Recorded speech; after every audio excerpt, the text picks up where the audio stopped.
Good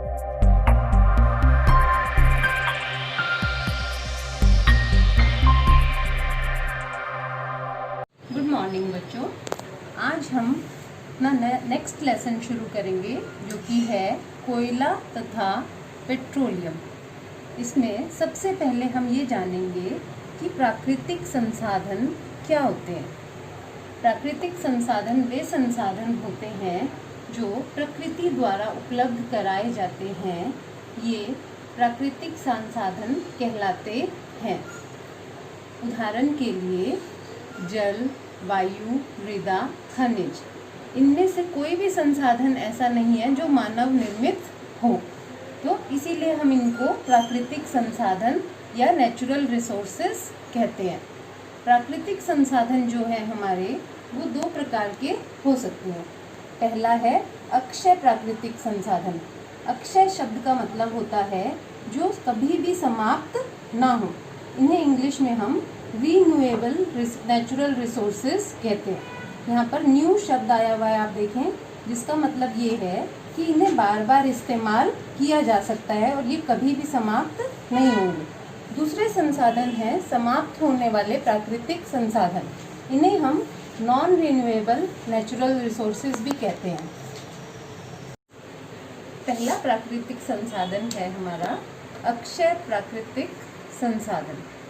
ये संसाधन प्रकृति में असीमित मात्रा में उपस्थित हैं और मानवीय क्रियाकलापों से समाप्त होने वाले नहीं हैं। ये संसाधन असीमित मात्रा में, यानी इनकी मात्रा जो है वो बहुत अधिक है और हम इनका चाहे जितना भी इस्तेमाल करें ये समाप्त नहीं होंगे। हम इन्हें बार बार इस्तेमाल कर सकते हैं। उदाहरण के लिए सूर्य का प्रकाश और वायु। दूसरे प्रकार के जो प्राकृतिक संसाधन हैं वो हैं समाप्त होने वाले प्राकृतिक संसाधन। यहाँ पर शब्द से ही हमें पता लग रहा है समाप्त होने वाले, यानी जो बार बार इस्तेमाल करने से समाप्त होते जाएंगे। प्रकृति में इन संसाधनों की मात्रा सीमित है और ये मानवीय क्रियाकलापों से समाप्त हो सकते हैं। इनके उदाहरण हैं वन, वन्य जीव, खनिज, कोयला, पेट्रोलियम और प्राकृतिक गैस। आज हम कोयला और पेट्रोलियम के बारे में विस्तार पूर्वक पढ़ेंगे। इसके बाद जो इम्पोर्टेंट टर्म है वो है जीवाश्म ईंधन। इसे हम इंग्लिश में फॉसिल फ्यूल्स भी कहते हैं। फ्यूल्स का मतलब ईंधन और जीवाश्मी मतलब फॉसिल। इनका निर्माण सजीव प्राणियों के मृत अवशेषों जीवाश्मों से होता है, अतः इन्हें जीवाश्मी ईंधन कहते हैं। इसके उदाहरण हैं जैसे कोयला तथा पेट्रोलियम।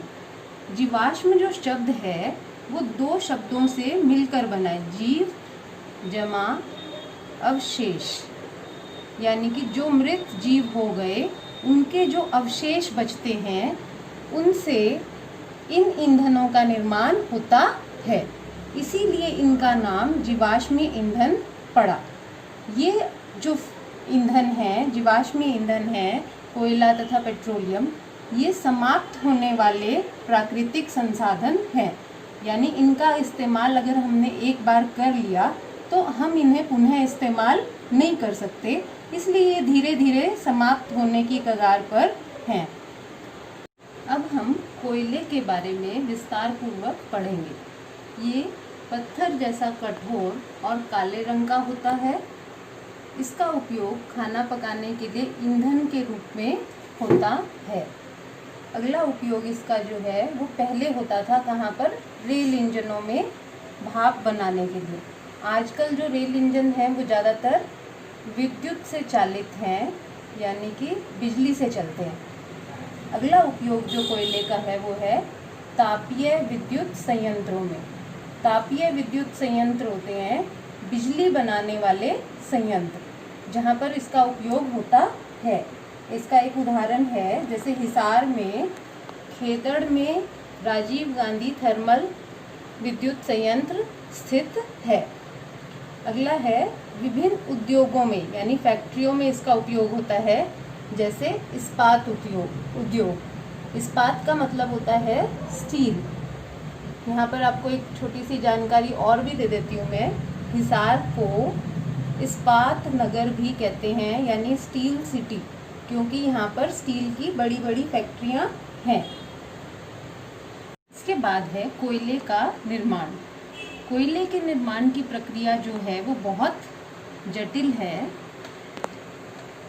लगभग 300 मिलियन वर्ष पहले जो प्राकृतिक चीज़ें थी, सजीव चीज़ें जैसे वन तथा वन्य जीव, इनकी मृत्यु होने पर ये जो है वन और वन्य जीव पृथ्वी के नीचे की सतहों में दबते चले गए और वहाँ पर उच्च दाब और ताप के कारण ये कोयले में परिवर्तित हो गए।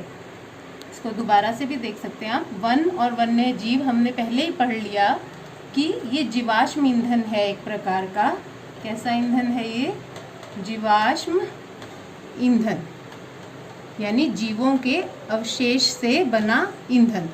तो वन और वन्य जीव दोनों जो प्राकृतिक आपदाओं के कारण दबते गए और उच्च दाब और ताप के कारण ये किस में परिवर्तित हो गए? कोयले में परिवर्तित हो गए। कोयले में मुख्य पदार्थ जो होता है वो क्या है हमारा? कार्बन। कोयले में मुख्य पदार्थ हमारा होता है कार्बन। कार्बन का प्रतीक चिन्ह भी है हमारे पास यहाँ C, कैपिटल C जो है कार्बन का प्रतीक चिन्ह है।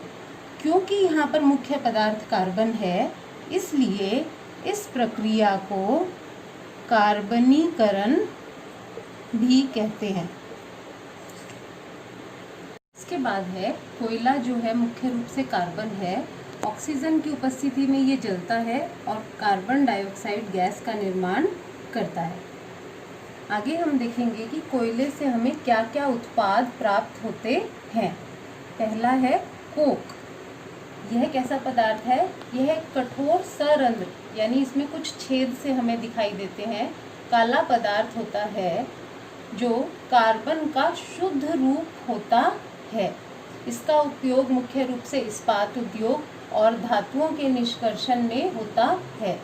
इस्पात उद्योग मतलब स्टील और धातुओं का निष्कर्षण मतलब धातुओं को शुद्ध रूप में प्राप्त करना। दूसरा जो इसका उपयोग है वो कोलतार। कोलतार जो है आपने देखा होगा सड़कें बनाने में इसका उपयोग किया जाता है। यह अप्रिय गंध वाला गाढ़ा द्रव पदार्थ होता है। इसके और भी बहुत उपयोग होते हैं। ये बहुत सारे पदार्थों का मिश्रण होता है, तो ये कई पदार्थों का सबसे पहला प्रारंभिक उत्पाद भी बनता है। जैसे विभिन्न पदार्थों में औद्योगिक निर्माण में इसका उपयोग होता है, जैसे संश्लेषित रंग बनाने में, विस्फोटक बनाने में या प्लास्टिक के पेंट बनाने में इसका उपयोग होता है। इसके अलावा नैप्थलीन की गोलियां भी इसी से बनाई जाती हैं। नैप्थलीन की गोलियां आपने देखी होंगी घरों में, जो हम गर्म कपड़ों में सफ़ेद रंग की गोलियां डाल के रखते हैं कीड़ों से बचाने के लिए, वो नैप्थलीन की गोलियां होती हैं। उनको भी कोलतार से बनाया जाता है। तीसरा जो है वो है कोयला गैस। कोक बनाने की प्रक्रिया में जो गैस निकलती है उसे हम कोयला गैस कहते हैं और यह विभिन्न उद्योगों में उपयोग की जाती है। Thank you.